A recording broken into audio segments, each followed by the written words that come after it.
Priority சுகருக்கா wait லாஸ்க்கா answer தெரிஞ்சுக்க full video பாருங்க. In terms of டயபெட்டிக்னு consult பண்ணும்போது உங்களுக்கு எந்த மாதிரியான கோர் சிம்டம்ஸ் வந்து தெரிஞ்சது? எப்பவுமே வந்து ஒரு 180 அப்படிதான் இருந்தது என்னோட sugar level. Last 3 months started to increase. கிட்டத்தட்ட 300 வந்துச்சு. ஓவர் ஆஃப் டயர்ட்னஸ், அப்புறம் கால்ல நம்னஸ் வந்தது. அதனாலே வாக்கிங் இது கம்மியாயிட்டே வந்தது, வெயிட் இன்க்ரீஸ் ஆயிட்டே போச்சு. ப்ரோக்ராம்க்குள்ள நீங்க ஸ்டார்ட் பண்றதுக்கு முன்னாடி யூ வேர் ஆல்மோஸ்ட் 100 kgs. இப்போ வந்து பாத்தீங்கன்னா you are 94 kgs.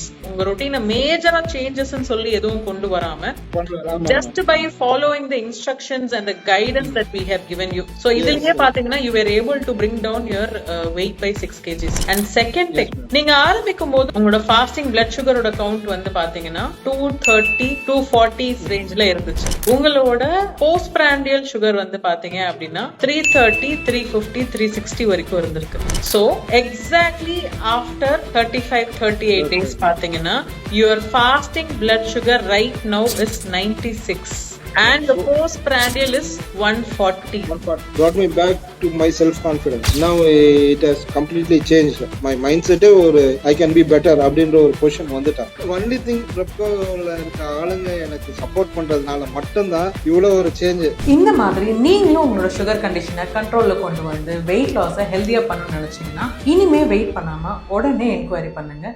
we will get in touch with you.